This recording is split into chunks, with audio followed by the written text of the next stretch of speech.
The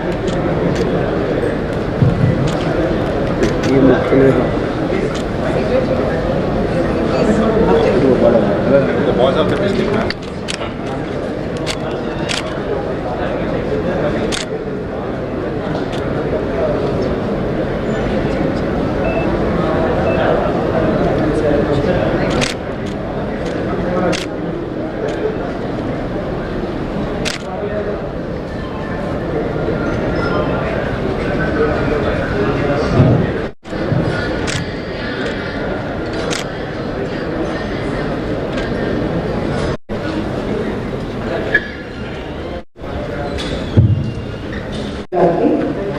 Nizamabad జిల్లా పెట్టేసి మన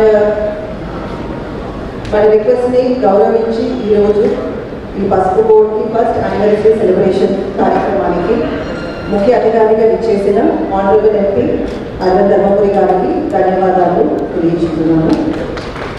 ఈరోజు నిజామాబాద్ జిల్లా జాతీయ పసుపు బోర్డు సాధ్యమైంది మనందరికీ తెలిసింది.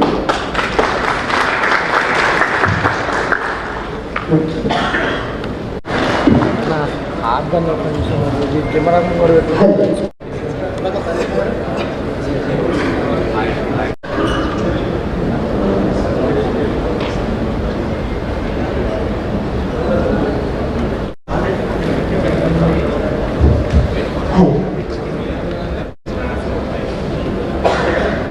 మీటింగ్ ఏర్పాటు చేసినందుకు వారికి మొట్టమొదటి ధన్యవాదాలు తెలుసుకుంటూ పల్లె రంగారెడ్డి గారికి,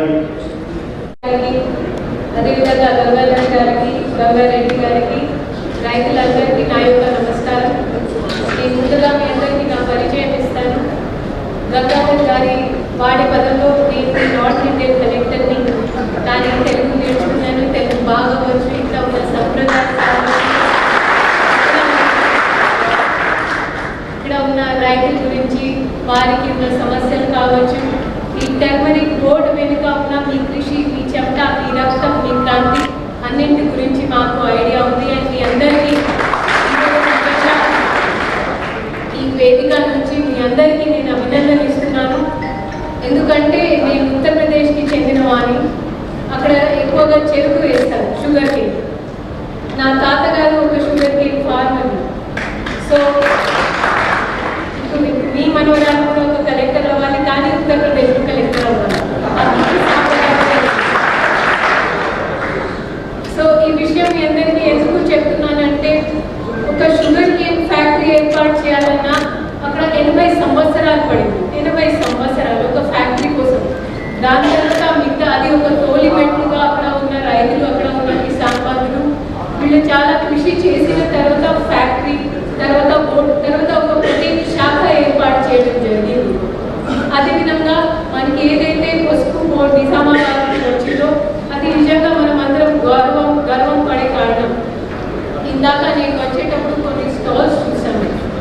మనం రైతులు ఏదైతే ఉత్పాదన చేస్తున్నారో దాని మీద ఫోకస్ పెట్టడంతో పాటు ఎంఎస్ఎంఈ అంటే మనకి ఉన్న ఆధునిక యంత్రాలు కావచ్చు, అదేవిధంగా ఫార్మ్ టు ఫోర్క్ అంటే మన పంటల నుంచి, మన పొలాల నుంచి ప్లేట్ వరకు ఏదైతే ప్రయాణం ఉంటుందో దాన్ని ఎలా సాఫీగా చేయాలో దాని వెనుక కూడా టర్మరిక్ బోర్డు చాలా కృషి చేస్తూ ఉంది. నేను వారికి మళ్ళీ అభినందనలు ఇస్తున్నాను. ఈ దిశగా నేను మీ అందరికీ ఒక సూచనలు, ఒక సలహాలు ఇచ్చేది ఏంటంటే, మనం ఉత్పాదనలో ఒక 20% ఫోకస్ పెడితే మన ప్రొసెసింగ్ ఏదైతే ప్యాకేజింగ్ ఉంటుందో, ఏదైతే మార్కెటింగ్ ఉంటుందో అది ఆటోమేటిక్గా చాలా సాఫీగా అవుతుంది. మీ అందరూ ఒక సమాచారం ఒక వార్తాపత్రికలో చదివి ఉండవచ్చు. కోవిడ్ సమయంలో మనకి ఏదైతే వాణిజ్య అమ్మడం కోసం, కొనడం కోసం ఏదైతే పసుపు అందుబాటులో ఉందో అందులో లెడ్ పర్సెంటేజ్ చాలా ఎక్కువ ఉంటుంది. కానీ మనం ఏదైతే నిజామాబాద్ కావచ్చు, గ్రామీణ ప్రాంతాలకు సంబంధించిన పొలాల ఉత్పాదన కావచ్చు, అక్కడ ఇలాంటిది పొల్యూటెంట్స్ ఉండవు. సో అది మీకు ఉన్న ఒక యూఎస్పీ. మనం ఎప్పుడు ఎన్ఎస్పీ గురించి మాట్లాడతాము, మీరు యూఎస్పీ గురించి ఆలోచించండి. మీ యూనిక్ సెల్లింగ్ పాయింట్, మీరు ఒక ఆర్గానిక్, ఒక సాంప్రదాయపరంగా చేసిన పంటని ఇప్పుడు not just Nizamabad, new Delhi వరకు దానికి డిమాండ్ ఉంది. సో నేను టర్మరిక్ బోర్డుతో కోరేది ఏంటంటే, ఇది ఏదైతే ప్రాసెసింగ్ ఉందో అందులో వాళ్ళు తప్పకుండా ఈ నెక్స్ట్ 1 year లేదా 6 months తప్పకుండా ఫోకస్ చేయాలి.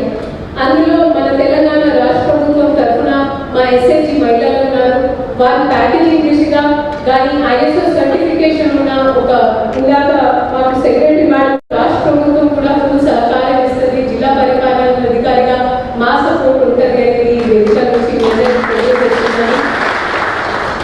అదేవిధంగా మనకి రెండవ ప్రధాని గారు లాల్ బహదూర్ శాస్త్రి గారు ఒక నినాదం ఇచ్చారు, జై జవాన్ జై కిసాన్.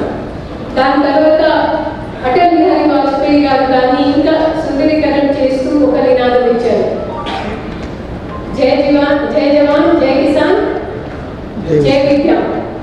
సో ఏదైతే ఈ టర్మరిక్ బోర్డు ఉందో ఆ విజ్ఞానం ఉన్న అంశాన్ని మన ఉత్పాదనలో ఎలా అనుబంధం చేయాలో దాన్ని కోరితే మీరు ఒక శాస్త్రీయమైన తరీకాతో చేస్తే, ఇందాక పెద్దలు సబ్సిడీ గురించి అన్నారు, ఓకే సబ్సిడీ ఉండాలి, మీరు పెట్టిన పెట్టుబడి తప్పకుండా మీకు ఈ యొక్క ఇన్సూరెన్స్ మొత్తం తిరిగి రావాలి, మేము అదే ఒప్పుకుంటున్నాము. కానీ మీ పెట్టుబడి తక్కువ చేస్తూ మీ ఉత్పాదన ఎలా పెరగాలి అంటే అది మాన్యువల్గా అయ్యే పని కాదు, అది తప్పకుండా దాని వెనుక ఒక విజ్ఞానం ఉండాలి, ఒక శాస్త్రీయమైన పద్ధతి ఉండాలి.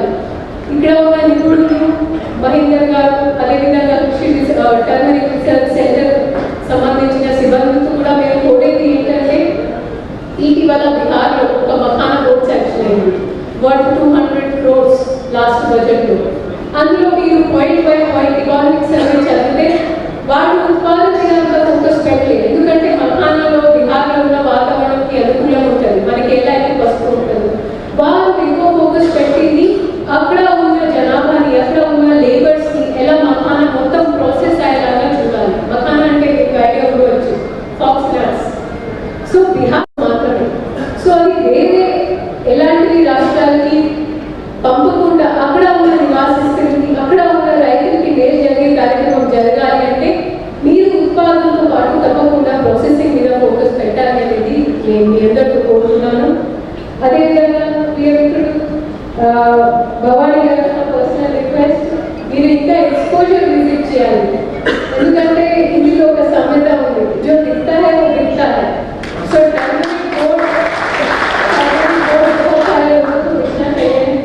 उसमें MP साहब का कितना खुशी रहा है, कितना एफर्ट रहा है, सबको पता होना चाहिए. जो दिखेगा नहीं वो बिकेगा नहीं, और आपको अपना सामान बिकवाना है. మీరు వాణిజ్యం కోసం కృషి చేయాలి. మేము ఇంట్లో ఆధునిక ఒక మోడల్ గ్రామం చేస్తాము, హైదరాబాద్ గ్రామం పెద్ద నగరం చేస్తాము, అక్కడ పసుపు ఉంటాం కాదు. మీరు మా ఊరు వరకు రావాలి, లక్ష్యం వరకు రావాలి, నైతికి వరకు రావాలి. నాకు వచ్చి ఒక వారం 10 రోజులు అయింది. తప్పకుండా AMCని ఎలా జీర్ణోద్ధారణ చేయాలో, అదేవిధంగా మన సంప్రదాయ పంట కాకుండా క్రాప్ డైవర్సిఫికేషన్ మీద మనం ఎలా ఫోకస్ చేయాలో తప్పకుండా దాని మీద దృష్టి పెడతాము.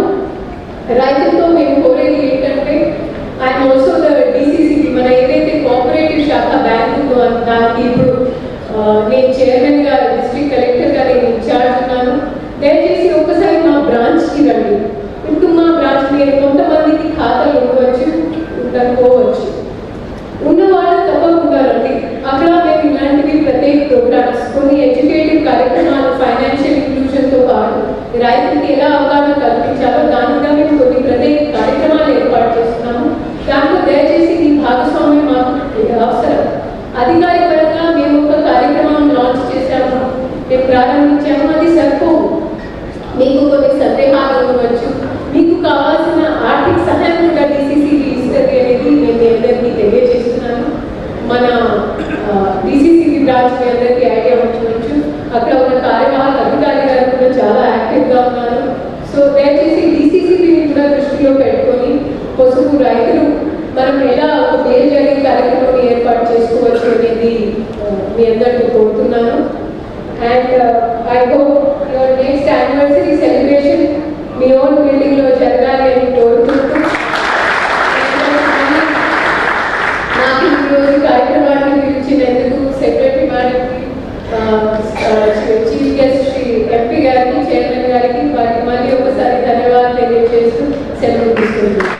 For taking turmeric board internationally, ఇక్కడ నుంచి ట్రేడర్స్ని వాళ్ళందరినీ కూడా జర్మనీ లాంటి దేశాలకి, రానున్న తొందరలో గల్ఫ్ దేశాలకు కూడా తీసుకెళ్ళి అక్కడ కూడా మన భారతదేశం యొక్క పసుపుని విదేశాలకి డైరెక్ట్గా పరిచయం చేయడము, ఈ నేషనల్ టర్మరిక్ బోర్డు ఒక 1 yearలో చేస్తున్న కార్యక్రమాలన్నీ కూడా చేసిన కార్యక్రమాలన్నీ కూడా మనము వీడియో రూపకంగా చూడడం జరిగింది. So I congratulate you, it is moving very rapidly. We all thank you on behalf of the turmeric farmers of India for taking our product international and increasing it many folds. The exports or పంట మన గంగాధర్ గారు మాట్లాడుతూ పంట తెలంగాణలో విస్తీర్ణత తగ్గింది అన్నారు. కానీ తెలంగాణలో తగ్గింది, దేశవ్యాప్తంగా విస్తీర్ణత చాలా పెరిగింది. దీనికి కూడా టర్మరిక్ బోర్డుకి నేను కంగ్రాచులేట్ చేస్తా ఉన్నాను. తెలంగాణలో తగ్గడానికి కారణం ఒకప్పుడు గంగాధర్ గారు చాలా చిన్ననాటి నుంచి మాకు మంచి సంబంధం. నన్ను చూడంగానే ఆయన పాపం ఫ్లాష్ బ్యాక్ లేకపోయినట్టు అప్పటి రేట్లు మాట్లాడుతున్నాడు, అప్పటి సంగతులు తెలుసుకున్నాడు. తెలంగాణలో విస్తీర్ణత తగ్గడానికి మేజర్ కారణం లేబర్ కారణం. ఫస్ట్ ఎంత లేబర్ అవసరమో నేను చెప్పాల్సిన అవసరం లేదు. మీకు 9 నెలల పంట చాలా కష్టపడాలి, లేబర్ ఎక్కువ అవసరం. మన మహారాష్ట్రలో 400 రూపాయలు లేబర్ కాస్ట్ అయితే పర్ డే, ఇక్కడ 1200 రూపాయలు లేబర్ కాస్ట్. సో మహారాష్ట్రలో మీకు 2,500-3 వేలకి పసుపు పడుతుంటే మన జిల్లాలో 4,500-5,000 రూపాయలకు పసుపు పడుతుంది.